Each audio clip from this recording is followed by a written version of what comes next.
Hello, Internet. I'm Matt. And I'm Monster Punter. And this is the Parallax Scrolling Podcast, where we give you our perspective on video games and the news that affects them. And yeah, it's almost over. For both of us, I think. Yeah, definitely almost over for me. I got 2 more weeks of this busy season to work through, and then I will be able to, have a life again. Sounds delightful. And I got about 1 more month of medical stuff to go through with family, so. Yeah, fun times. But we're back. We're talking. We're going to try and be a little bit more consistent on release dates. Yep. Hopefully I have more time to do it. I think I should have more time to do it. We'll see. But I have had just play a couple games. I know you had very little time, but you also got to play something. A little bit. Why don't you talk about that? Well, for one, I picked up Dealfield Chronicle. Although it hasn't arrived yet, I did order it. It's on its way here. Looking forward to playing that one too. Yeah. But I did pick up Valkyrie Elysium. And I got to play for just a little bit today.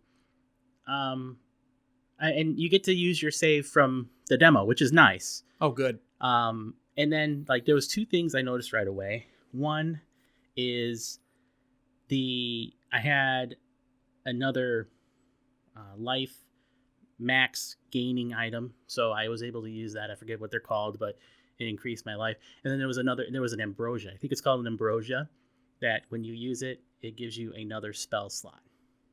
So you go from 3 to 4 spell, I guess diamonds down at the bottom. Oh, okay. Yeah. And so that's really nice. And there's also a Monster Hunter-like function in it where you click in both the analog sticks and butterflies appear and kind of guide you to where you want to go, much like the scout flies in Monster Hunter. Cool. So right now, it seems like it to be a lot of fun. And the idea of different weapons working better on certain creatures and spells and things like that, it seems like the combat is definitely the strength of the game. And the things I've heard people saying that they don't like about it are typically focused more on the story, which, okay, but, I think, what are you going to do as a Valkyrie? Your job is to go around and collect Einherjar? Yeah. It's not like, this is more similar to the first game where you have a mission to stop Ragnarok. It's not like the second game where in the original trilogy where one of the Valkyries is stuck in the body of a girl, and so you have that whole dichotomy between them and the dynamic, which honestly was a better story kind of thing in my opinion. Well, I don't know. I actually really like the first one's story in the sense of there's more going on behind the scenes than everyone's letting you on about, and that the Valkyrie Lenneth is not exactly just a straight up Valkyrie. There's something about her. I wouldn't be surprised if that's the case in this one too. It's just going to take some time for me to play through it and see all those things. The one thing that does disappoint me though is the digital deluxe edition, which has Lenneth in it. You can buy separately. I see it on the PlayStation Store, but it's not available right now. It comes out later. So eventually you will be able to get Valkyrie Profile Lenneth, and it looks like it'd be really fun when you get to play it. Yeah, I know Lenneth has actually more cutscenes than the original version. Cutscenes and other things like that. I never got the good ending in the original either. I got you did it. That was the one I got, right? Yeah. You stop Ragnarok and they're like, okay, you can go back to sleep now. It's like, oh, well, thanks. Yeah, I traveled to Niflheim, and apparently if you get the good ending, you're not supposed to go to Niflheim at all. It's like, oh. I don't want to. I know what the real ending is supposed to be, so I'm going to shut up there, but it's worth playing. It's worth going for. But you have to do some very specific things at a very specific point in the story to trigger the real ending. Yeah, Well, I won't go too into detail, but the big thing is, as your Einherja, you collect so many of them, you can't have them all in the party at once, but you can release them to Valhalla to get prepared for Ragnarok. And in order to get the true ending, you have to release certain people at certain times, among other things you have to do. And in that game... And some of them are the most awesome characters in the lineup, which sucks. It's true. It's very true. But in the original Valkyrie profile, Lenneth used to be a girl. Yeah. And then she becomes a Valkyrie when she dies. And so there's... And she didn't have a good life. She did not have a good life as a human child. No, this isn't any kind of spoilery kind of thing. These are all things that you find out right in the beginning. Yeah, as soon as you hit start, you get the story. She had a bad life, and then she ends up in a field of lilies. Mm-hmm. And apparently these lilies are magical and can kill people. And she ended up getting caught in the field of lilies and died. But there's a certain Einherjar you run into at some point that has something to do with her past. And anyway, yeah. That I don't know if that's going to be the case this time. They don't even hint to anything with the Valkyrie Elysium. It's basically good. Straight. Odin creates you and you go fighting. Who knows how he created her? Hopefully that's some stuff that will be revealed. Magic. Because Odin has magic. Well, wouldn't it be kind of awesome if he was just like, Gungnir, boom, person, go fight. And you were really his, like, the spear. That would be kind of cool. I guess. But at the same time, I think, like, in this one, you're supposed to go after Fenrir, who is the devourer of worlds. Yeah. But at the same time, in Norse mythology, Fenrir is actually Odin's pet. Fenrir is Loki's child in the mythology. Yeah, but he's also Odin's pet. He also eats Tyr's hand. Poor Tyr. Yep. Sleipnir is also Loki's kid. The six-legged horse. Loki has some weird kids. Yeah, Loki's messed up. Hell, too. I mean, come on. Yeah, but not as bad as Loki. Loki's just... Yeah. You ain't gonna see that in the MCU. Speaking of Norse mythology and games that are coming out, I'm really looking forward to Hellblade 2. And they haven't revealed very much on it. I still gotta finish Someone's Sacrifice. That game. That was a good game. That was a really good game. It is really, really good. Like, it's hard. Like, it's not just hard, like, mechanically, but it's just hard, like, to deal with the story in the beginning. It's just like, what the heck? Yeah. If anybody plays that game, and it's a little older now, you should be able to find it really cheap. And if you have an Xbox and you're subscribed to Game Pass, Gamma Pass, you can just download it on Game Pass. Highly recommended. And if you play it, please, for all things good and holy, play it with some headphones. Oh yeah. Actually, there's actually a puzzle in that game you can't do unless you can hear it. I remember when I was trying to play it at your house, I had to crank up the volume because I was like, I can't hear this. What's going? Oh, there's a thing happening. I couldn't hear it. But yeah, the voices and the way they talk to you and the angles that they come at you and everything is just half of the experience. Is literally the quality of the sound. It's amazing, and I'm gonna sidetrack here because you talk about the sound and how good it is, and you need to play headphones. So I finally got a chance this week. I've been playing Control, and can't really hear it too well. Just coming straight out of the TV. So last night I got to put my headphones on, and for the first time I really heard the game, and I was just like, oh. Because there's a point where, like, the enemy, they're called the Hiss. They're talking through all these, like, so for those of you who don't know, the whole point of Control is you're inside a federal bureau building that researches otherworldly phenomena, basically. And we're not talking like aliens, we're talking like dimensions and stuff. Like, it's really crazy.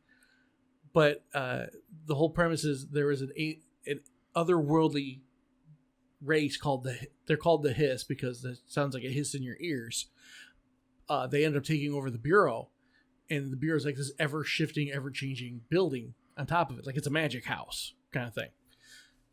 The hiss take over certain people, and if they didn't have like these devices on them to protect them, they either mutate and become your enemies that you're fighting, or for the most part, they become like these floating bodies. Like they literally raise up into this. You have high ceiling rooms, and they're just hanging around up in the ceiling, and they're all talking. And so, like when you put the headphones on, because before I was like, I think I can hear what they're saying, but you put the headphones on, and you're like having 5 different conversations in your ears at once. It is weird. But yeah, and as I was telling you, this is actually a game that I like the story much better than the gameplay.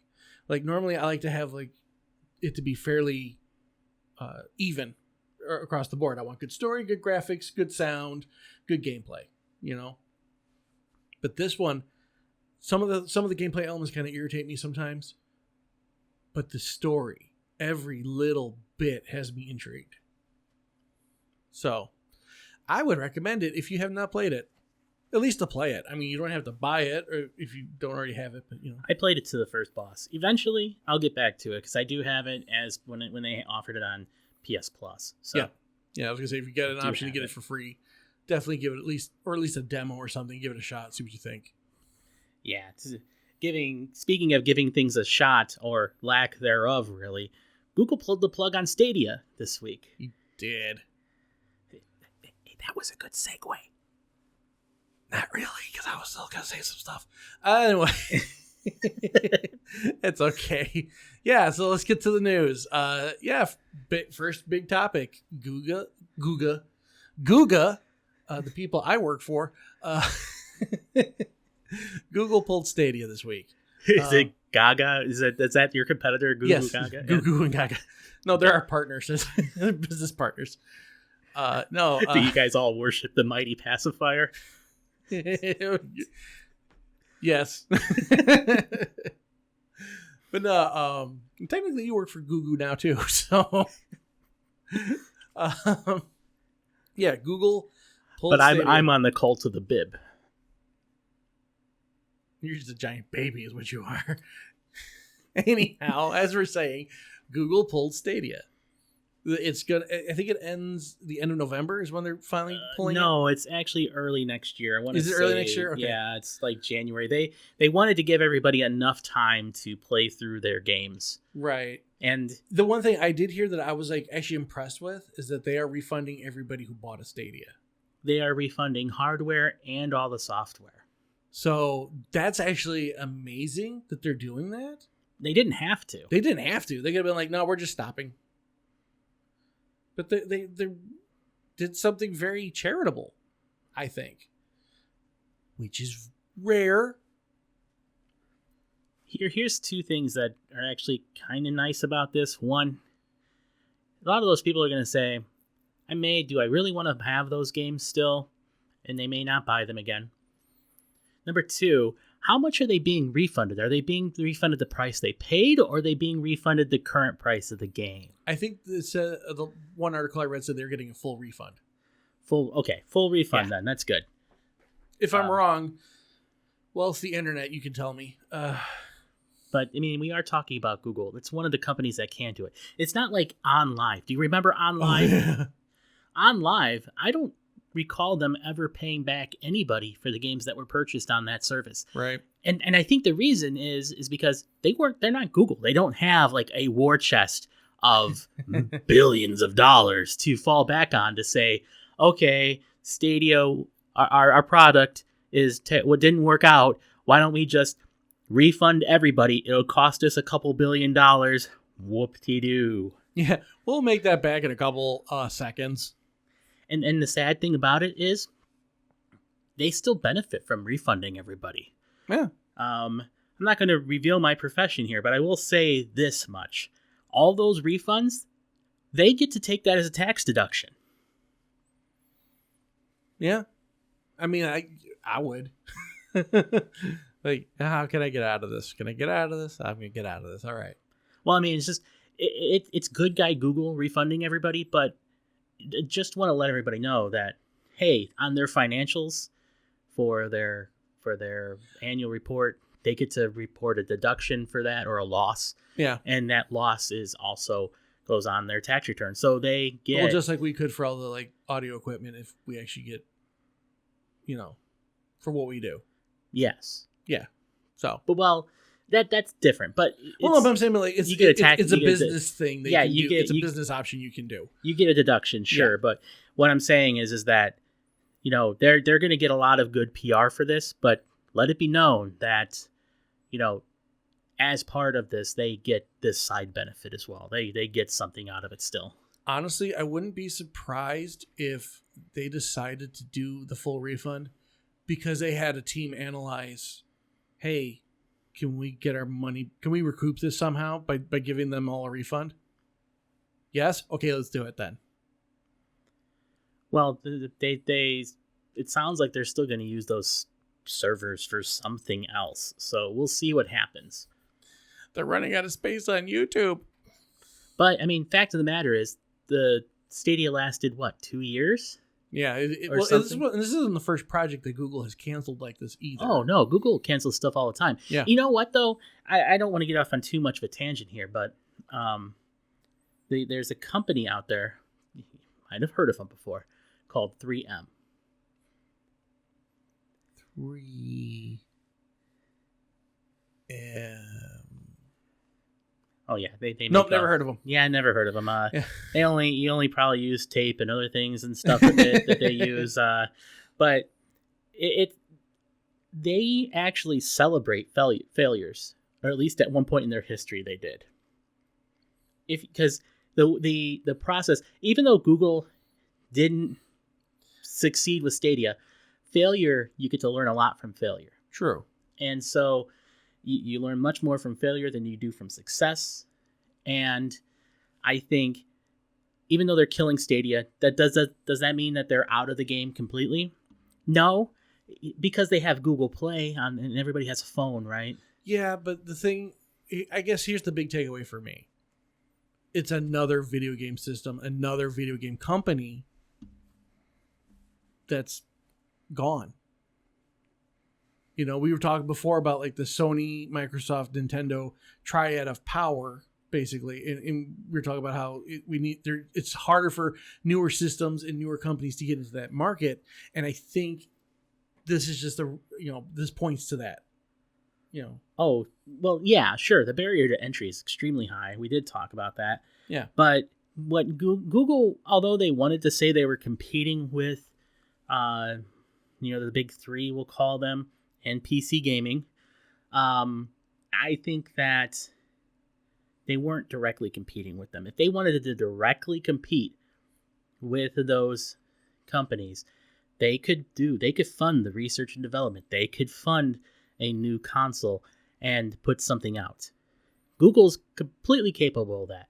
And Apple is too. In fact, I would not be surprised, mark my words, within the next 5 years, that there will be an Apple console. The a la mode. I'm copyrighting that name, Apple. I will sue you if you take it. Well, there was the Apple Pippin in the 90s. Maybe they'll actually put out the right one and have an Apple Jordan. If you could see his face right now, you would be extremely pleased with me. No, you wouldn't. Next, you're going to tell me that the company's ran by some little old lady named Granny Smith. That would be kind of cool. Granny Smith Jobs. Her first name's Smith, yes. But still, I'm just saying that I think it's going to be something like an Amazon, a Google, an Apple, or even a Facebook. It's going to be if there's going to be a new competitor in the space that actually is able to challenge the big three, it would be one of those. Yeah. And maybe even Valve to a certain degree. They have the Steam Deck now, right? Yeah. And the Steam Deck seems to be doing pretty good. People really like it. It's a big honking boy, man. But well, yeah, but at the same time, you could take your computer games on the go. That's kind of cool. I mean, don't get me wrong. I'm not saying it's a bad thing whatsoever. It's just, if they decide to actually, well, they tried the console thing already, right? They had the Steam machines, which did not go anywhere. I think they still exist. It's just more like a lot of it came down to them saying, "Hey, build your own." Whereas now it's like, no, we actually have a unit. We actually have a device that we want you to use. So we'll see what happens. It'd be interesting to see what happens with the Steam Deck over time here, because the PC gaming landscape changes so quickly compared to consoles that, how long are they going to be able to sell the model that they currently have and have it be relevant? In other words, how long are you going to be able to play AAA games with that machine? That's a good question. We'll see. But speaking of video game company failures, let's talk about Activision. Activision. Okay, well, particularly, let's talk about Overwatch 2. So, for those of you who might know, Overwatch 2 is a sequel, to Overwatch 1. But they just released news this week that if you want the original heroes from Overwatch 1, you have to play the game and unlock them like you would every other new character. But if you already have Overwatch 1 and you unlocked all those characters, you get to keep them. That is a massive advantage. I think that kills your new player base, because people are going to buy the game, start playing, see there's a whole bunch of people playing characters that they don't have a chance to get yet. And these people are experienced with these characters. And so they're getting destroyed with the game. They're just going to stop playing. This is a bad move. Well, let me preface this by saying that neither one of us are Overwatch players. But no. I will say, I just thought of this now. It's a free-to-play game. At least that's the way it seems like it's going to be going forward. And the model of unlocking champions as you go is not new at all to that genre. It could have a big impact on that player base going forward, but I honestly think that it may not be as big a hit as you might think, because that's the way everything's been. If you go and start like a League of Legends or a Smite, you will see that you'll have your champion rotations, and you have to play the game or pay real money if you want to unlock the latest champions. And, most of the older champions are still able to hold up anyway. The game tries to be balanced. Right. Now, I can't speak for Overwatch, but if they're careful about things, it can be bad, but then it might not be as well. I think gameplay balance-wise, it's not the greatest thing, but I think what it really comes down to is this just looks bad. This is just a bad PR move. It does remind me of the whole Darth Vader issue. Oh, with Star Wars Battlefront 2? Yeah. Yeah. Now, let it be known that I've never played that game and do not plan on playing it, but he's not a star, nor does he war. And I knew I'd get you with that one. But the idea that you had to play 40 hours to at least get Darth Vader, it smacks of that. Yeah, and there's been an article out that says, actually it's on Game Informer, said that it's going to take about 100 matches for new players to unlock all the original heroes. 100 matches. You have to suffer through 100 matches of people just to get all the characters that everyone else has. How many characters is that, though, really? There was I want to say 16. Again, I'm not an Overwatch player, so if I'm wrong, let me know.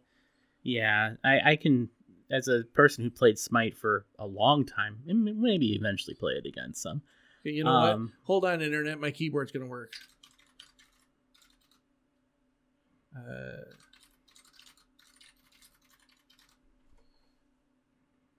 There we go. 27. 27. All right, so 100 hours, you get all 27. I don't know how many they give you right off the bat, so let's just chop off 7 just for grins. It doesn't know they give you any of the old ones. That's why I was like... But I mean, you have to have some sort of champions to start, right? They're going to give you at least some guys to play as. Right, I think they're giving you like some new characters. Okay, that's it. So, okay, 100 hours to get 27 characters comes to just under 4 hours a character. If the matches are an hour apiece. Remember, it's 100 matches, so about... It could be anywhere from like 5 to 30 minutes, I think, for a match. Sure. So it's not super long, but it's still long. Like, I mean, it's not Darth Vader bad. I mean, but 3 to 4 hours to get a character. Well, but that's 40 hours to get one character. This is 100 matches to get 27 characters. That's... Well, I mean, if let's just say each match is an hour, which is probably grossly overstating how long a match is. Yeah. That's 100 hours. Oh, and that was 40 hours to get either Luke or Vader. It was it was like 40 to get each separate. Oh, well, that's so that makes it worse. Either way, if it's 100 hours to get 27 characters in the grand scheme of things, that's not. I've seen worse, obviously, as mentioned with Star Wars Battlefront 2. I still think it's bad for the game overall, and a lot of people are not liking the changes that they made. In fact, the idea, I don't know if it is. Is it free to play? It may not be. I did check it. They did. Overwatch 2 is going to be free to play. So, but the first one was not. The first one was $40. Sure. So all those people and those servers are shut down. It all goes back to the game preservation thing.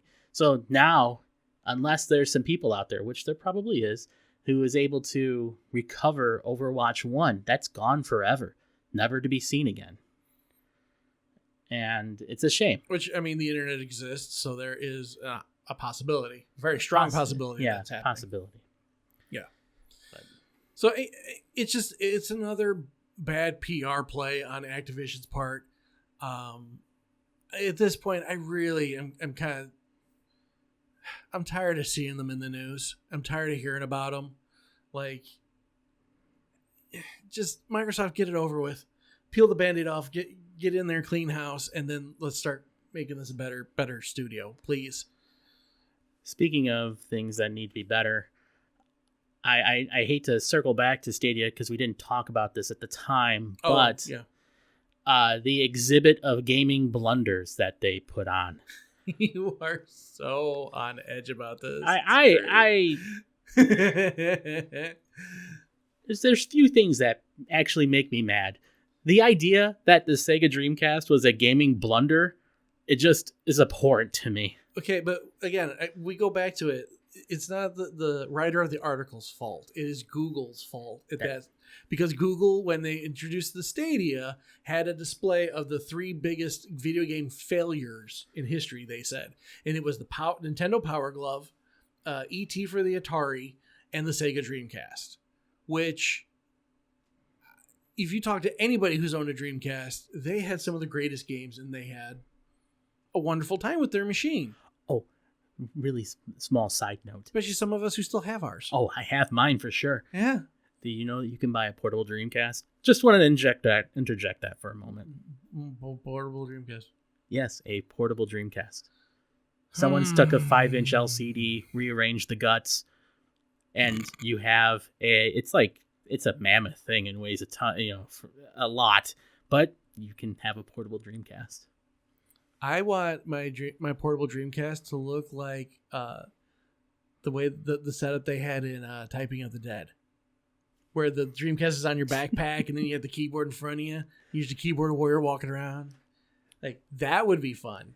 That's future right there. That's like the underrated games of all time. Dude, Typing of the Dead AR. Oh. So like you just have like the screen in front of you and it's still showing you what's in front of you in real life, but the zombies start coming out of different areas. You got to type what you can, I could go for that. That would be totally cool, right? Yeah, it would I'm be copywriting that too. Typing of the Dead is owned by Sega. Yeah, I know, but not the AR version. but the thing is like the Power Glove, I could agree with. E.T., I don't think you'll find. Power Glove, but whatever. It's about being a flop, not whether you like it or not. Well, but that's again the point with the Dreamcast. They were saying is that that's one of the greatest video game flops. It was not a flop. I was gonna say, like, I'm pretty sure the Atari Jaguar was a bigger flop than the Sega Dreamcast. Oh, for sure. Yeah. And so Google, for being as big as you are, you should really do more research on the web. Just saying.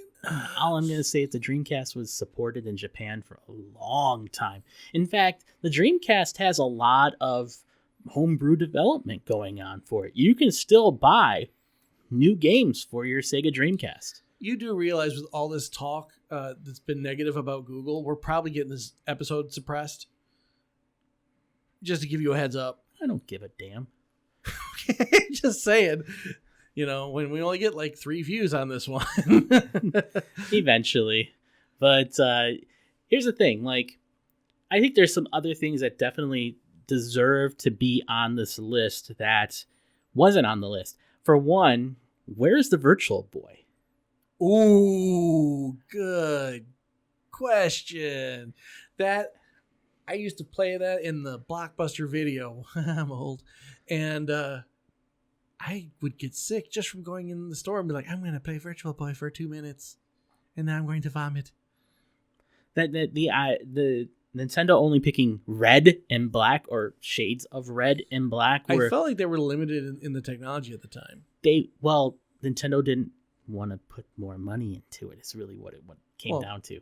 The technology was there. They could have done it, but they said, we have a price target we want to hit. We have a Nintendo is not like Sony and Microsoft. They will not take a hit on their console sale. Isn't that like technically the first VR gaming unit? No.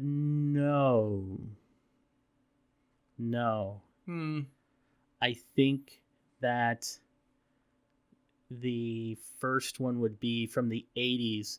Any system that you had those red and blue glasses that you used. Well, I meant like an actual like virtual reality type helmet that you technically had to wear that thing. What about the R-Zone? R-Zone came out after. Did it? Yeah. That thing was trash anyway. Oh yeah. Yeah, there were some bad ones. It's just yeah. The whole Tiger handheld thing was just terrible. Oh gosh. Other gaming blunders or flops. I think the 3DO, while very cool in concept, deserves to be on that list. The CDI. The CDI, indeed. But here's the thing. The CDI was not necessarily marketed as a video gaming first kind of thing. True. But the video games were terribad. You want to play those Mario and Zelda games, don't you? No. I want to run from them as fast as humanly possible. But, some other flops. Game.com. Okay. Yeah. That was definitely a flop. The Lynx? The Lynx was a flop. As cool as the Lynx was for its time. Yeah. That was a really awesome system for its time. Bar none. Really cool. Far ahead of the Game Boy and Game Gear, even. But there was a price tag to match. Pretty much any extra peripheral that was not the NES Advantage for the Nintendo was bad. The NES Max was terrible. Yeah. The idea that you had this little it was like a slider thing that you put your thumb in, and in order to like go to a direction, you had to slide this, and the slide created so much delay in your input that it was functionally not usable. There was, and this is way back, there was a individual who could not do anything. They had no use of their limbs. They really couldn't do much. And some company had actually invented a Nintendo controller for them to work. That actually worked, but it never got marketed. I was kind of surprised. So what it was basically like, It almost looked like a Vader unit you put on your person's chest, and it's got a straw. You put the straw in the person's mouth, and then depending on how hard they blow, or how hard they suck in the air, or how they like move the thing around in their mouth, the straw in their mouth, that controlled the character, and that's how they played the games. That sounds like a really hard thing. Yeah, and I'm like, that was really innovative. Why hasn't there been anything like that since? That's a good question. Who knows? I mean, but leaving behind the blunders for a moment. Yeah. I think this is like a wonderful opportunity to talk about accessibility. I think the biggest tragedy in gaming right now, and you might not, let me know if you agree or disagree, is the accessibility in games, or the lack thereof to a large degree. Okay, yeah. I wasn't sure if you were saying, like, I don't like these options in my game. Like, then we have an issue. I mean, it's gotten better for the hearing impaired. There's usually subtitles for everything nowadays, which is good. Not just that. There's actually, like, colorblind modes in games now, and there's a lot of different, like, control. It actually has a list of controller accessibility options for how well the aim assist is. Because, like, if you're having issues because like, you can't play like someone else, you can adjust the game, and that's great because Control's a single player game. It doesn't affect anybody in that respect. So yeah, I'm a full supporter of accessibility options in games. So Microsoft has that accessibility controller, which is fantastic. Yeah, fantastic. Why hasn't Sony and Nintendo copied it? I mean, because you could use that on the PC. Yeah. But I think Microsoft, they may not sell many of those units, but that is something that needs to be widely available. If Sony and Nintendo are not going to make one themselves, then talk to Microsoft and let them use that on your system. Figure out a way. Because, people that can't play otherwise will be able to play your games. Why not? Right. No, I agree. And I think we kind of had this conversation before we started the podcast briefly. Yeah. Because we were talking about accessibility options in games like, here we go, Dark Souls, Bloodborne, Elden Ring, why there are no accessibility options in those games. And honestly, it comes down to the community, I think, in that respect. Because it came down to, well, I have to suffer through this game. You should have to suffer too. And so the developers listen to that kind of talk and mentality. Like, well, that's our audience, so we're going to appease our audience. The problem is that's not your entire audience. People would love to play your games. People want to explore your worlds. And these games...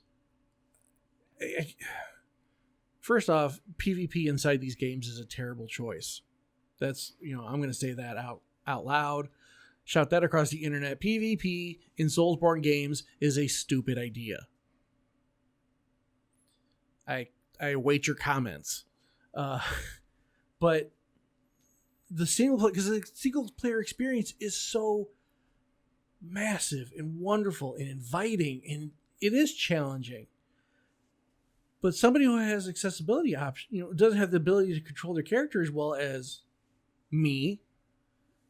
And believe me, I'm not great. I roll off cliffs all the time. For someone like that to not be able to have access to these games, to experience these worlds, but they want to, video gaming should not be an exclusive club. I think that in the end, accessibility is something that should be in all the games that are, to the extent possible. Right. The only ones I probably would argue that they're not needed in is any sort of competitive game. And right.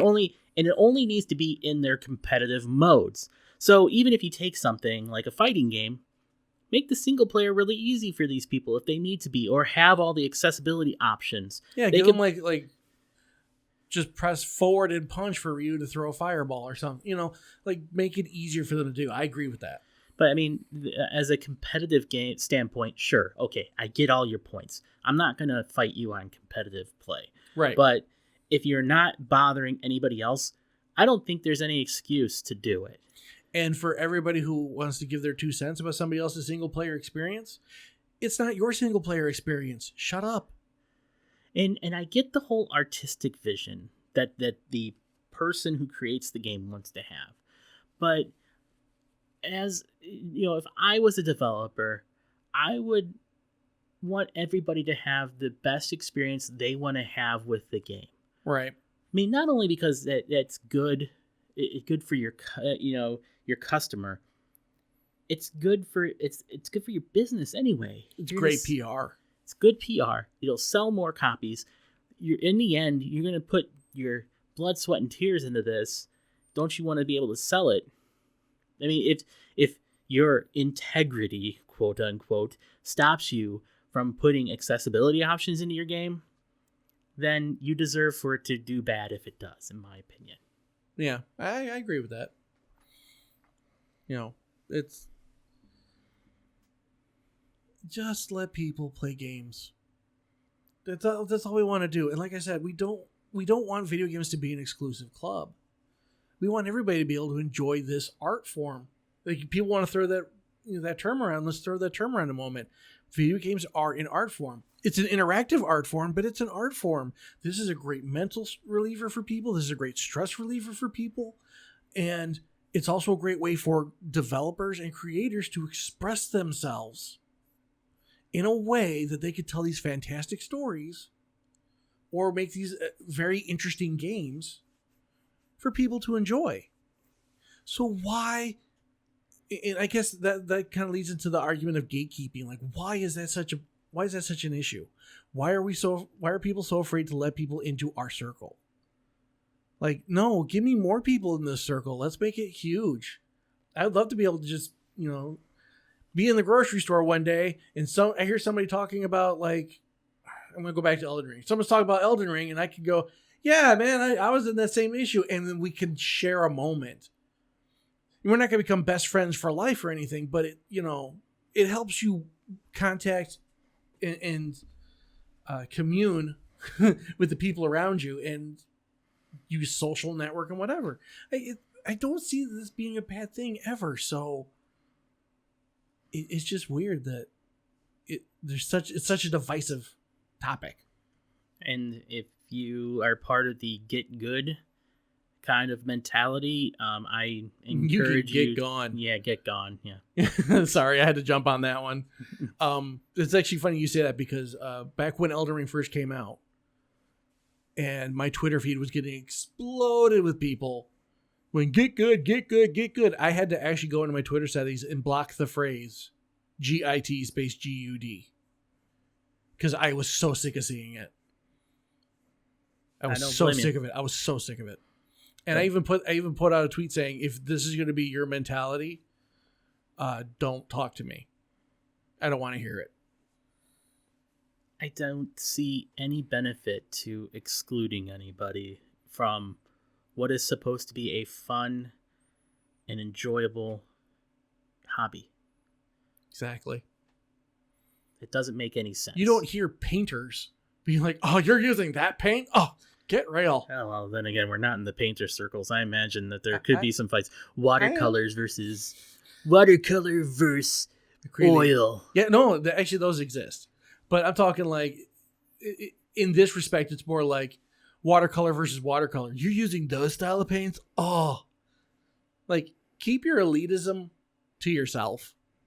Like, nobody wants to hear your elitism. I think we've...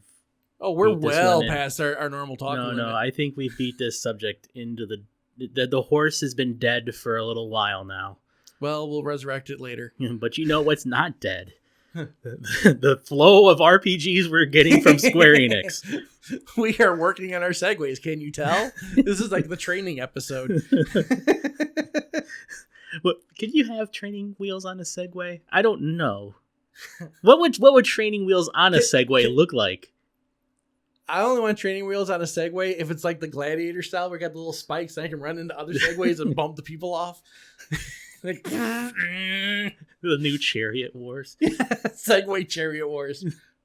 The most dangerous game at 2 miles an hour.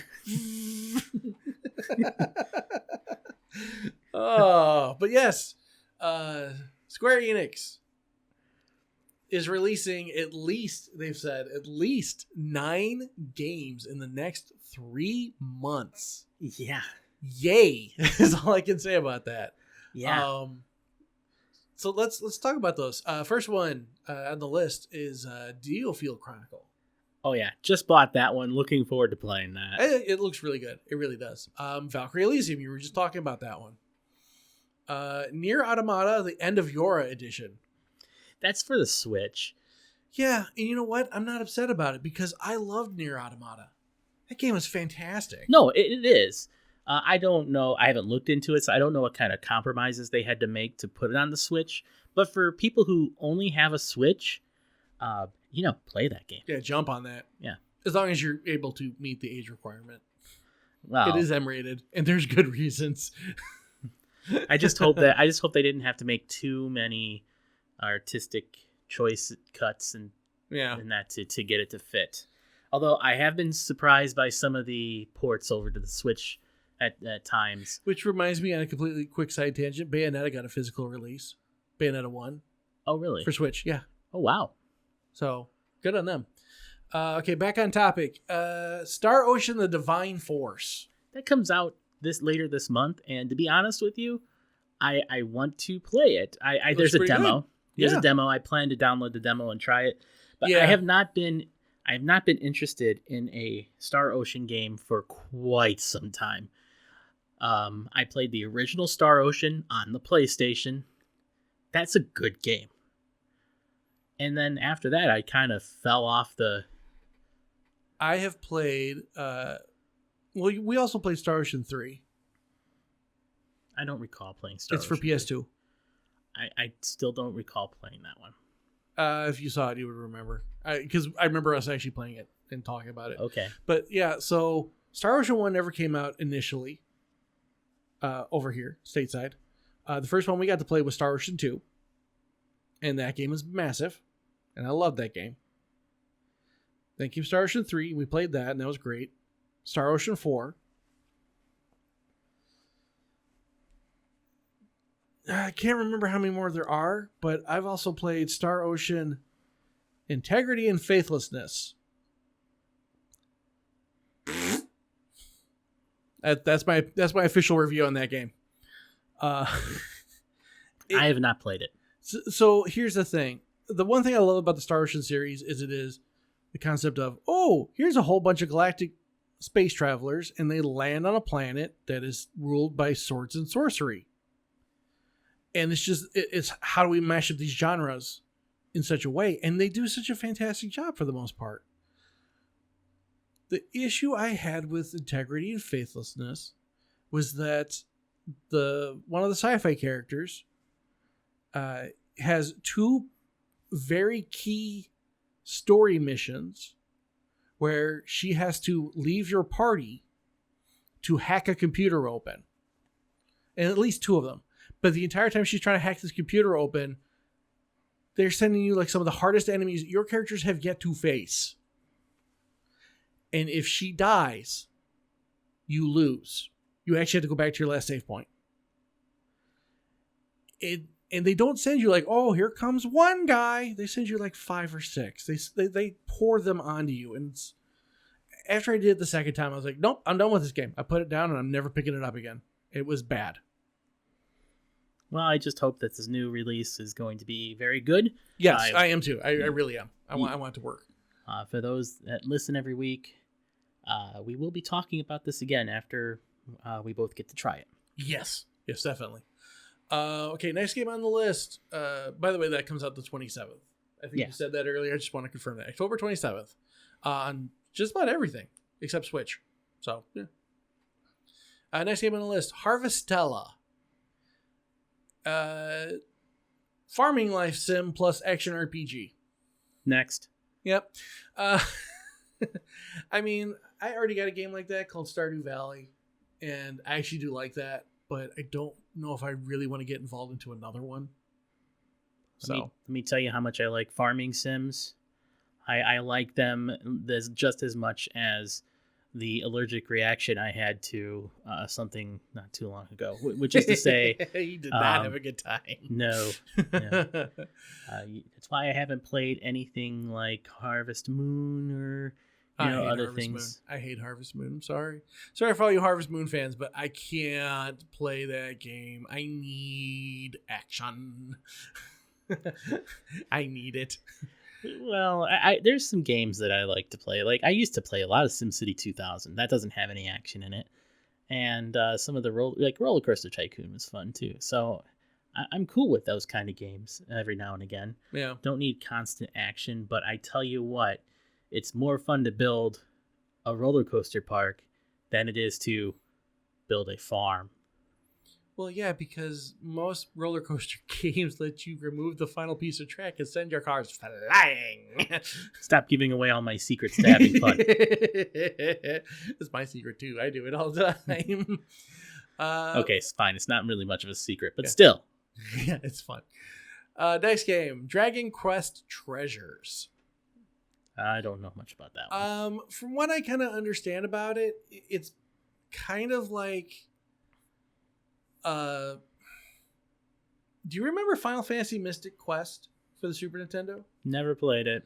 Okay. I know of it, though. Okay, so basically that is like Final Fantasy Light. It was a great game to introduce people to JRPGs. And just how RPGs in general work. We can talk about that game at a different time, but I really do like that game. Builders looks like that's what it's supposed to be for Dragon Quest. Okay, next. So, yeah. I mean, I just want to say, like, I think that's a good idea. I like having something like that. Okay, next game. Crisis Core Final Fantasy VII Reunion. Yes, please. Yeah, that should be a lot of fun. Yeah. It is it a remaster or is it a remake? I think it's a remake. But it uses the same system, so I wonder how that works. Yeah, we'll find out. It works by me inserting it into my system and playing it. And that one actually comes out for Switch, PS4, PS5, PC, Xbox One, and Series X. Good. So, and that comes out like a week or two before Christmas. Let's see. I just saw it listed. December 13th. Yeah. So 12 days. Yep. On the 12th day of Christmas, my true love gave to me. Final Fantasy VII Reunion. Crisis Core. Please stop. Never. Never. I speak for all of us. Yeah, all of you. Surprise! You're the only one here. So ha ha ha. But yeah, so that's some really cool games. Oh yeah, coming in the future, and we got other games coming into the future that we're excited for. Well, there's the Tactics Ogre remake or remaster. Yeah, the article I had didn't show that. Go ahead and talk about that. Please. Yeah, that's going to be really good. Yeah. I never got to play through that, so I very much want to play through it now. So the funny thing is, I love Tactics Ogre, and when I first looked at the actual Ogre I liked Ogre Tactics. Tactics Ogre on PlayStation. Yeah, I was like, that's what threw me off. It's like, I liked Ogre Tactics. So what's Tactics Ogre? They just flipped the title. No, they didn't. It was Ogre Battle on the Super Nintendo. Ogre Battle. Thank you. I'm old. Leave me alone. But yeah, I loved Ogre Battle. So Tactics Ogre was the Final Fantasy Tactics version of that game in that universe, in the Ogre Battle universe. And I had a hard time getting used to the characters looking at it because for me, I was like, these look like GBA characters. And at the time, I didn't have a GBA, so I wasn't really into GBA type style graphics. Or Game Boy Color. Oh, yeah, probably. So to see it and to see the rework, because I've seen the trailer and I saw because I think you could go back to the original style and you could do the new style. The new style looks great too. So yeah, it looks interesting. Yeah, definitely looking forward to that one. Any other games you're looking forward to coming out? Not anything that I can think of off the top of my head.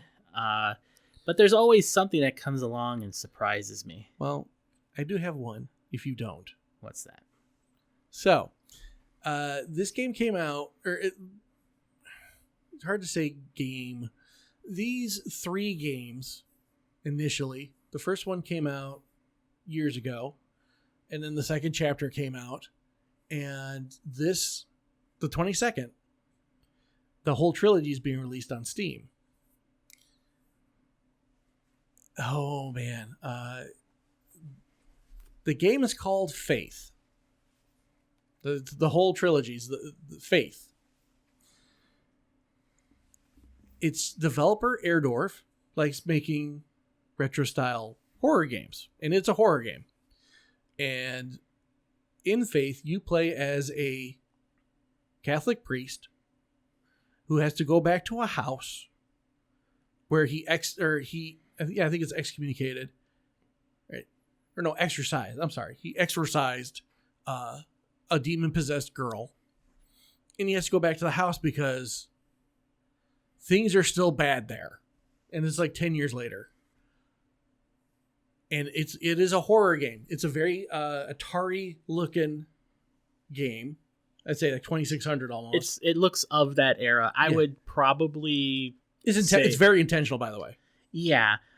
As far as that's not something I could ever see working on like an Atari and television or even like a ColecoVision. Right. Well, maybe a ColecoVision. Yeah, possibly. But just the whole purpose of the storyline is that this takes place during the 80s. And the big thing about that was when the Satanic Panic was happening, where like everything is evil, like don't play Dungeons and Dragons because it's the devil and stuff like that was happening. So, every little thing was like, oh, it's evil, it's of the devil. Well, this takes that to an extreme and like, well, yeah, it is.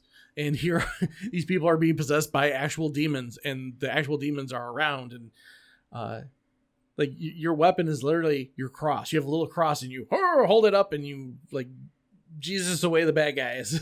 And it's a very intriguing story. Multiple endings per chapter, and it's just, like I said, I've seen the first 2 played by other people.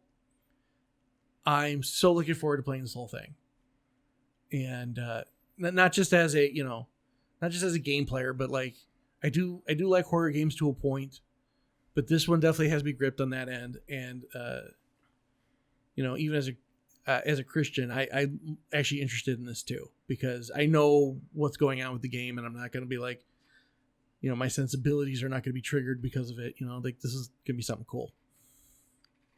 Well, speaking of cool. Yep. At least the bodies in this will be really cool. Autopsy Simulator. That's coming out. I just wanted to point that out. I almost headbutt my microphone. I literally almost dropped my head into my microphone. They're coming out with everything with simulators. Yeah. I just want to wait. Idiot Simulator, I'm in. Well, I was going to say there was Autopsy Simulator, but there was also a game, another horror game that came out called Mortuary Assistant that had like some controversy behind it. So I don't know fully on that one. Maybe we'll look up that for like, we are going to do a horror game episode here because, it's October. So we're going to do Halloween stuff. Maybe we'll talk about those kind of games and those kind of controversies, during that episode, because I know like there's some current fallout with the Phantasmophobia people and stuff like that. So yeah, we'll save those stories for that time. I forgot to say that there is one that's coming out that I think everybody should take a look at, and it started out looking like it could be kind of bad, but it's starting to look better and better. Sonic Frontiers. I've been with Sonic Frontiers since they announced it. Well, I mean, it looked like a really bad like Unreal Engine 4 demo at one point. Well, but so did GTA 6, if we go back to that argument. But this was that was, but the difference is that was a leak. Yeah. But this was actual released footage from Sega. I know. I'm just saying, like, it's kind of interesting how it's not the final product. But the vibe I got from looking at the first Sonic Frontier trailers was that this is going to be like a Sonic 3D game meeting Shadow of the Colossus. We'll see. Yeah, no, definitely we'll see. And so that's why I'm interested. So that's like pretty much the games I'm looking forward to till the end of the year. Like I said, there's usually something that surprises me along the way. And if something surprises me, awesome. And we'll probably talk about it on here. Yeah. Yeah. But, we'll see. We'll cross that bridge when we get there. We cross bridges on our segways? Yes.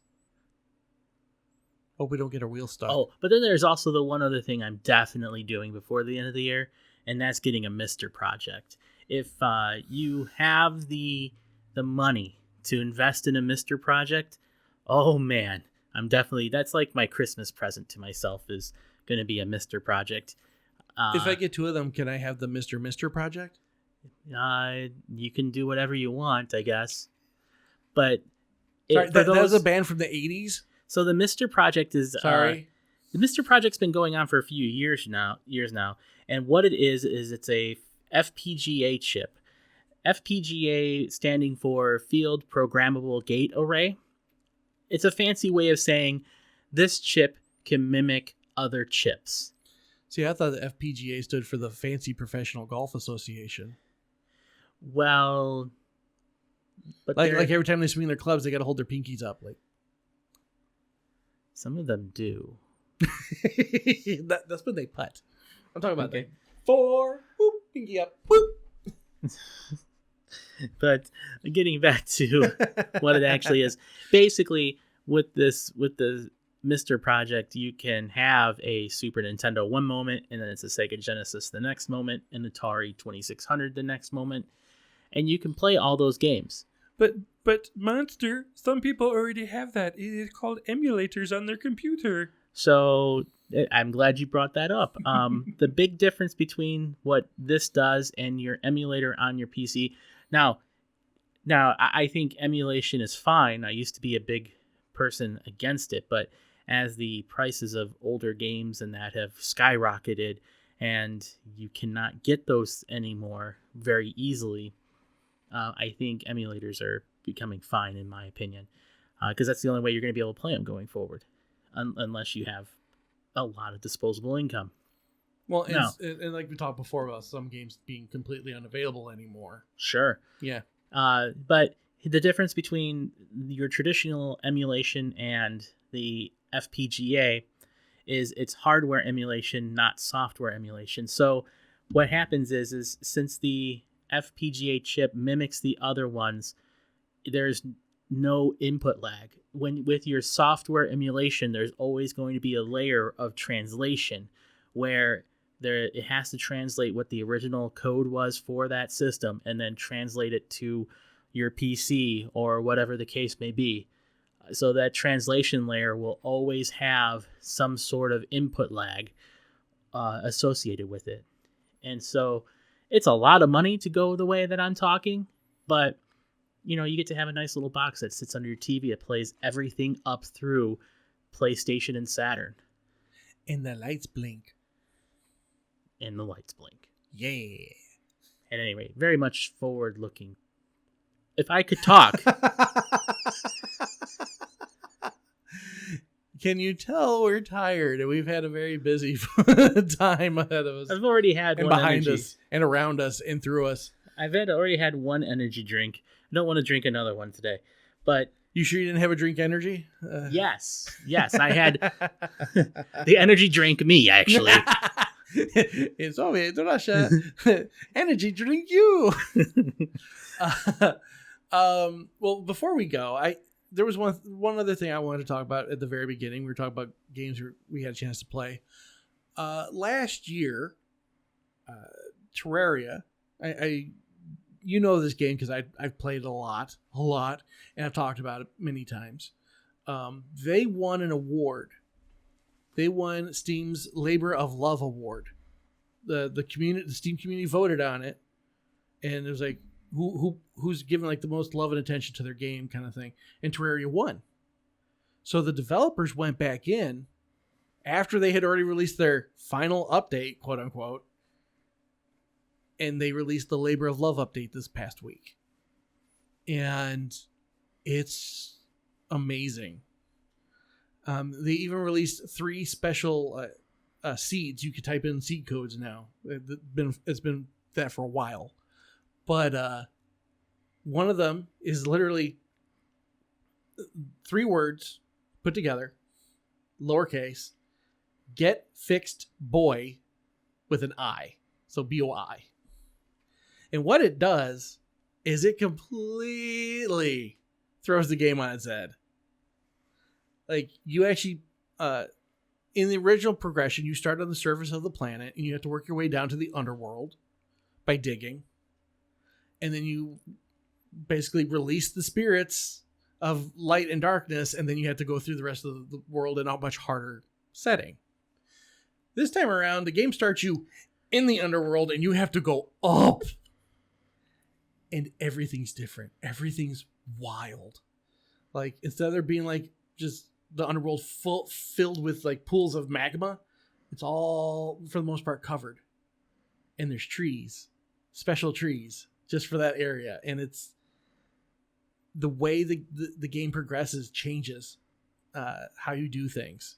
And instead of you having to worry about falling to your death while you're digging down, you now have to worry about what you're going to unleash on yourself as you dig up. And it's such a cool thing. And that's just one thing they did. There's so many little tweaks and quality of life changes. And if you're a Terraria fan or you enjoyed the game back in the past, I highly encourage you to update the game and give this a whirl. It feels like such a newer game. The Relogic team does a fantastic job, and I want to give them massive props and shout outs for that, because I don't know another developer that's worked on their game for 11 years that diligently. Can you? Some of the free-to-play games, yes. Yeah. Some of them. But RuneScape comes to mind. And World of Warcraft comes to mind. World of Warcraft is not free to play. It's true. But I'm just saying, they've worked on them that long. But yeah, but I should say, but World of Warcraft also constantly gouged you for money every month versus Terraria, where it's a one-time purchase and everything's been free up to this point. So, I understand they're not the same type of release, but there have been games that have been worked on for that long. That's the only point I'm really making. Right. No, I got you. But but it's rare. It's a rare thing. So, speaking of rare, is someone who's been playing a game for 5 years, and that was the last thing I wanted to talk about. Actually, there's a streamer out there who was playing. Do you remember their name? I don't. I'm gonna type on the keyboards again, so I'll see if I can find it. Well, while you're typing, he played hardcore mode in Minecraft, where if you die once, it's permadeath and you're done. And he had played this game for 5 years, and he died not too long ago. Got into some trouble in over his head. Happened really quickly, from what I could tell, and 5 years of work, all down the drain. Found it. Characters. The streamer's name. The streamer's name is Philza, PH1LZA. Yeah, I heard his community. Jeez, I can't talk. It was very, very small, but one of his community went and put the recording of what happened, and for the next hour he was just sat on the game over screen and was crying and talking to his fans. Really sad, really, but that's the risk that you take if you do the permadeath mode in anything. You can lose a lot. Do you want to take that risk? That's the ultimate question, really. It looks like this actually happened years ago. This is a much older story, but still, well, not.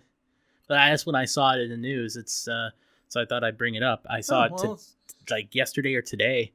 Let's see if there's anything, because I want to look. That's interesting, yeah. Because I'm looking, and this is from like 2019. I thought for sure it was more recent. It's still something I think it's good for us to talk about, because I did do my research because we were talking about before, like, well, you just make another character. No, that's actually not how Minecraft works. Minecraft works when the world is hardcore, not your character. So when you do die, you can't access the world anymore. You go straight to a game over screen every time. So that concept is pretty savage. You worked on something for 5 years, and then one little mistake and everything's gone. Yeah. And you know what? I can actually relate to this personally. I can personally relate to this story. Yeah, so when I was working on my master's program, I was working on my computer, and I was trying to get some research, trying to get a file, and I ended up getting something that I shouldn't have gotten. I thought I had good protection at the time on my computer, and in the process of trying to save my computer,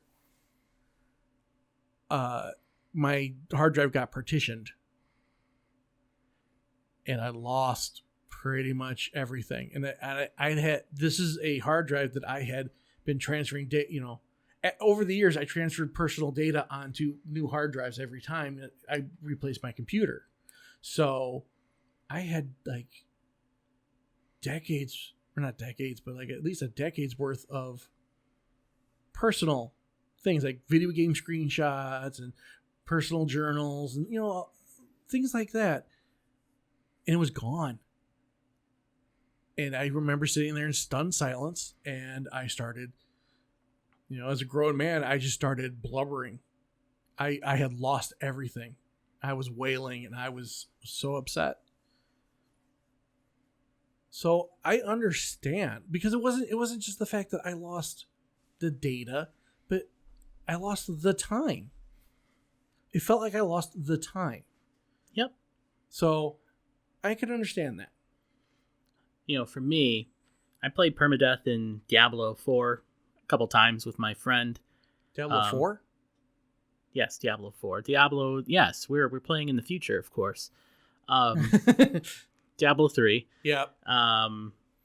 We played permadeath. We didn't get very far. Hopefully he listens to this podcast. I'd love to do that again. But it sucked when you got pretty far and then all of a sudden you were dead. The only other time I can really recall was the original Zelda on Nintendo. My little brother at the time couldn't have been more than 5 or 6, somewhere in there. He deleted my Zelda character. And needless to say, we fought. Because that's what brothers do. It was one of those, you deleted my Zelda character. Bam.